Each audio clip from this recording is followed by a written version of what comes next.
Good evening, ladies and gentlemen. My name is Nemeka Obiariri. Do you know that it is very, very easy to attract $8 billion foreign direct investment in the agri sector in Nigeria without stress? Very, very easy.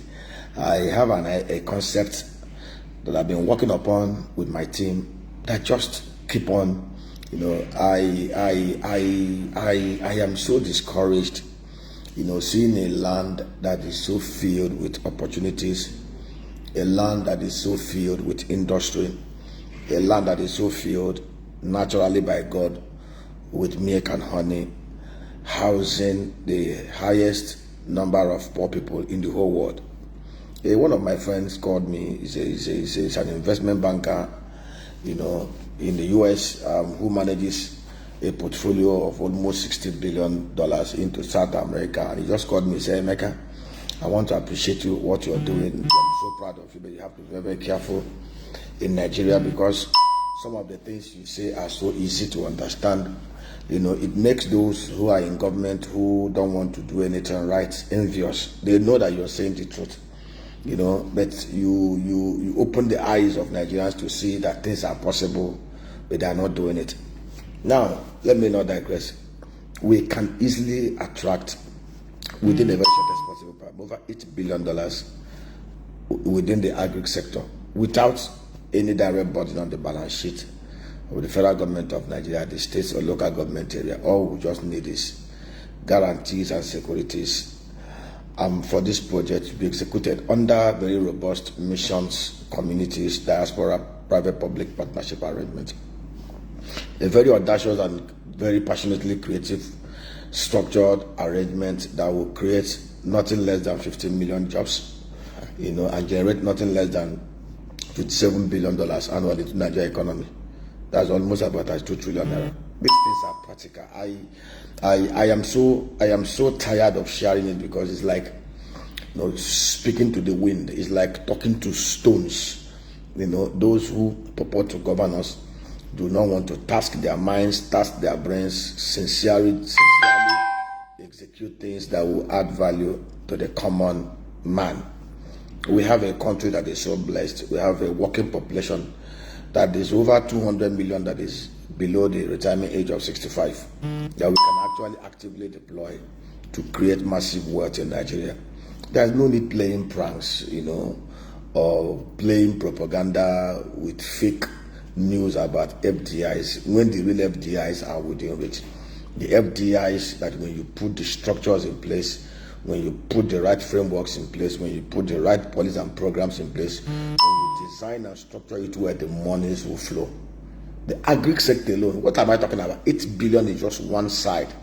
We've developed templates, we've developed frameworks, we've developed robust MCDPPP architecture that will attract massive wealth, massive foreign. See, when I talk about foreign direct investment, I'm not looking at getting the Americans or the Chinese. I'm talking about Nigerians in diaspora.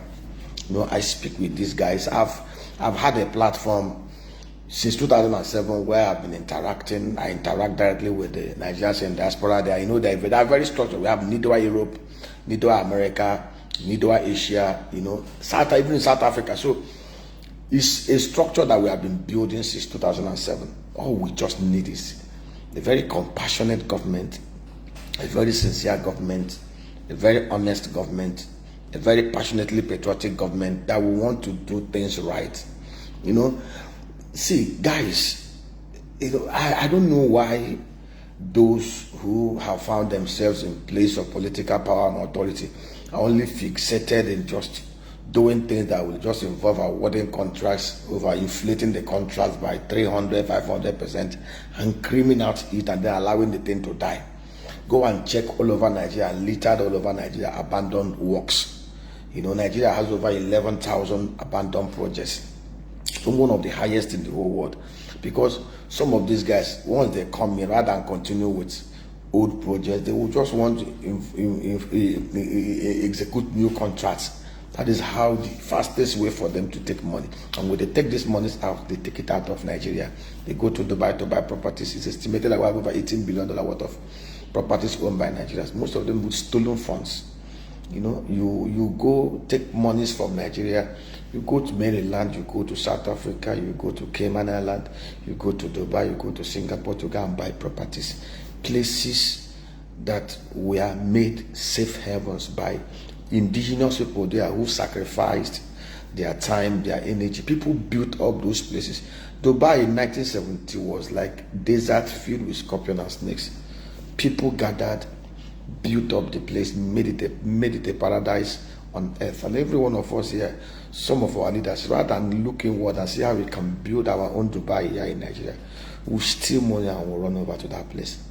You know, one of the most discouraging things is that, you know, they are not sincere. When they are sincere and they know that these ideas, this concept that we share are pragmatic concepts. These are things that have been done in other climes, things that we can easily replicate here with greater successes. We have the land, we have the resilient population, we have the natural endowment, fertile arable land, right amount of rainfall, right amount of sunshine. Even in our greenhouses in Nigeria, you don't need to, there is no winter period when you will not begin to waste so much energy heating your greenhouses. God has given us natural sun and everything.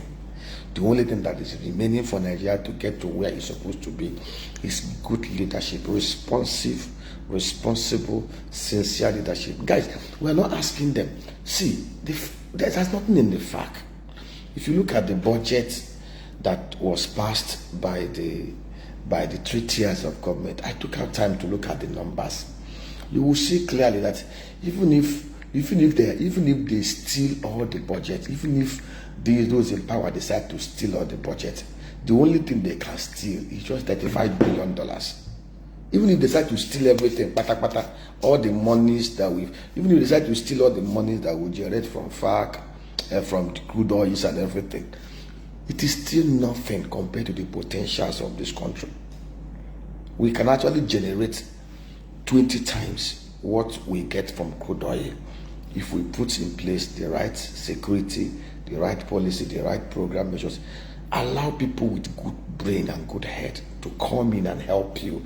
We'll see. We're not looking for appointment. Some of us, we won't even accept it because, you know, when people tell you, okay, when you are dining with the devils, don't use long spoon. I won't even use long spoon. There's no need even dining and using long spoon because they will use the long spoon to draw you. So some of this speech will make is to take it, come and collect the ideas and implement them, execute them, because the truth is we won't even, let us stop wasting our time. Some of us will not even take that risk because we have the political class have developed a system where even the best and brightest are destroyed. Once they draw you close, the next thing they try to do is to destroy you. All over the world, when you see your bright and brightest and the best minds, they bring them close, they use them to build wealth. But in Nigeria, once they see you as a bright mind, once they see you as a passionately creative person, the next thing they will try to do is to seek ways of destroying you. It's only a man who is not wise that will want to eat with the devil on the same plate. No matter how long the plate is, they will destroy you. So we are simply saying, let us do this thing under a PPP. Arm's length. Do your own, do your government do. Let us do our private sector do. Let us do our own private sector do your public thing. We are not after your FARC or jack. We are not interested. But allow us the breathing space. Let Nigerians breathe. Let Nigerians breathe. Thank you.